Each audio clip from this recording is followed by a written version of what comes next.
excited to have all 4 of your organizations with us, and you all will go through and tell us who you are as a professional and what your organization is and what you're doing.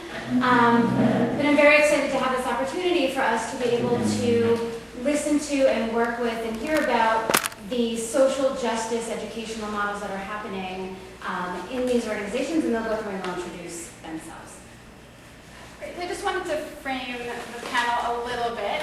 Social justice education is extremely broad, and it can take many forms. So, and you'll hear about from each of the panelists how it takes form in their organization. It can be an educational program, a service project, a tech study, a combination of the two, an indoor activity, an outdoor activity, an issue-based program, a general behavior, such as a workshop about advocacy or service. And I just wanted to kind of open it up as it could take the form in many different shapes. And so with that, I actually want to turn it to the panelists to just say a little bit about your organization, and if you want to say anything about your social justice background, but just kind of a quick glimpse, because they've actually gotten your bios and bios for your organization. So should we start with? Sure. Hi, everyone. It's great to join you after your 2 days of being able to learn together. I'm Judith Velasco, the Director of Food Programs at Hazon. Hazon's mission is to create healthy and sustainable communities in the Jewish world and beyond.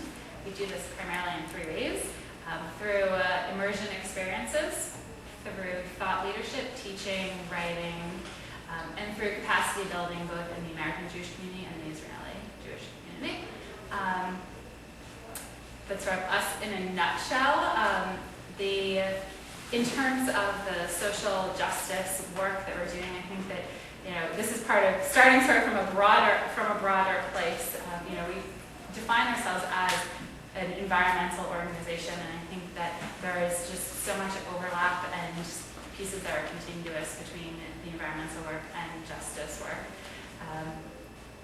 And maybe I'll give a brief example and then go on. So we run community-supported agriculture programs in 54 communities across the country. We pair a synagogue, a JCC, a day school, minyanim, Jewish farms themselves, with a local farmer to get fresh organic produce. And many of those communities decide to do farm trips. And you can go to the farm for many different reasons, and most often people go for a gleaning trip. And there's a number of reasons. There's the practical fact that farmers actually sometimes don't want people who don't know how to farm to come to their land and pick their produce. And actually, after they've gone through and been able to properly gather the food and all of that, it's the perfect time to be able to invite people, because if you happen to trample the plant or pull a little too hard, it's okay.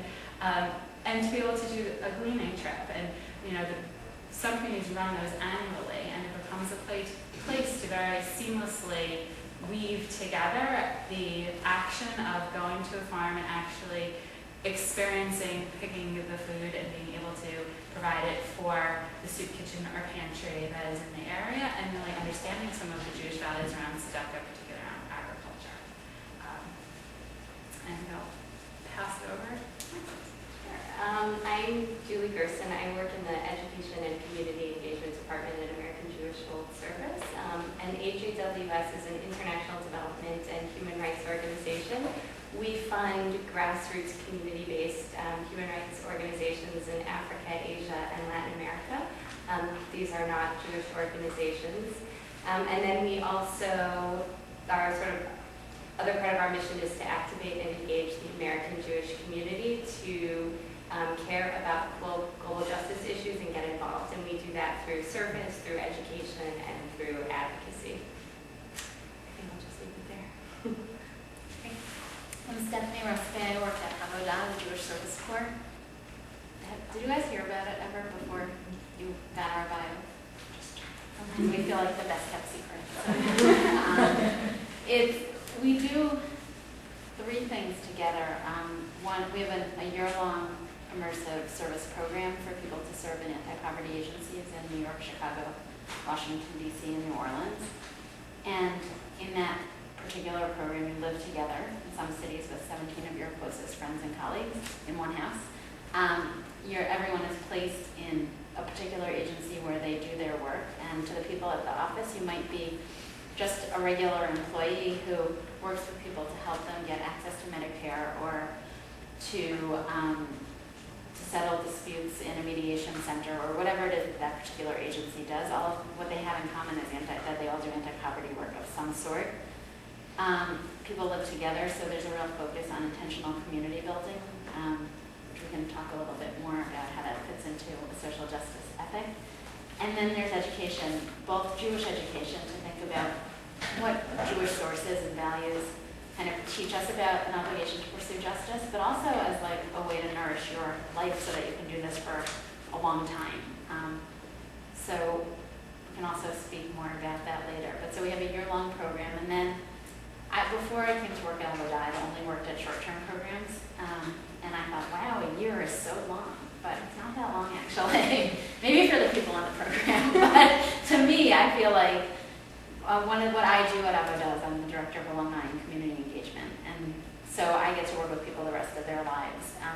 Because in some ways, the year that you're in Avodah, it's when you are the least professionally experienced in terms of doing anti-poverty work and figuring out your Jewish life. And the idea is not to like give you all this training and then cast you out of a cannon out into the world to go figure it out for the rest of your life, but to find a way to inexpensively network and continue to support people. So we do that, and then we also have a program with American Jewish World Service, a partnership called Pursue Action for a Just World, and that's for people in their 20s and 30s. We've currently been working in New York and the Bay Area. And it's for people to come together with other people who are grappling with similar issues around how do you put together your Jewish identity and your social justice identity, and how do you actually act together. We are moving towards doing food justice work, and we're also moving towards working in unstaffed cities so that you could take some of the things that we've been sort of practicing doing in these cities and do them in other places with some support. So I would say if any of you are interested in doing that with us in the places that you're working, maybe even as part of your mentoring opportunity, we'd be really happy to work with you. I'm just going to say a little about Repair the World, which is where I work. Repair the World has been around for about 2 years. Our mission is to make service an integral part of American Jewish life, learning, and leadership. Essentially what that means is that we are looking at the North American community as a whole, big picture, bird's eye view, and trying to create more opportunities for Jews to do service in the Jewish context. So that might be that they are continuing to do the service as a city-year member, Teach for America, but they have a Jewish framework to do the service. And it's also to change the way that Jews understand their service work, so that service is actually is an application and a behavior that's a Jewish value, just like think of other Jewish rituals, that service is really an action of a Jewish value, and to kind of change the way that Jews understand that relationship. So service is not social, service is a methodology. And there are lots of orientations within the service world towards social justice. So we support, as a service organization, right, we are committed to providing service opportunities for Jews. There are organizations that we support that understand their work as very much social justice or social action, and there are organizations that use service to help promote their peoplehood goal. So that service is a methodology in that. One of the frameworks that we sometimes use when we're talking about service is chesed versus tzedek. And we understand chesed is kind of that direct service work, and tzedek is kind of the justice work and advocacy work. It doesn't work all the time, but it can sometimes be a helpful framework when thinking about social justice. I'm going to ask the panelists a couple questions. Some of them are going to be more concrete to get a sense of what we mean when we're talking about social justice education, and some will be more theory and how each of the organizations understands social justice education. But there's going to be time at the end for questions, and if you have a burning question, raise your hand. I mean, this panel, this is for you guys, and we want to make sure that you guys are getting the information and the thoughts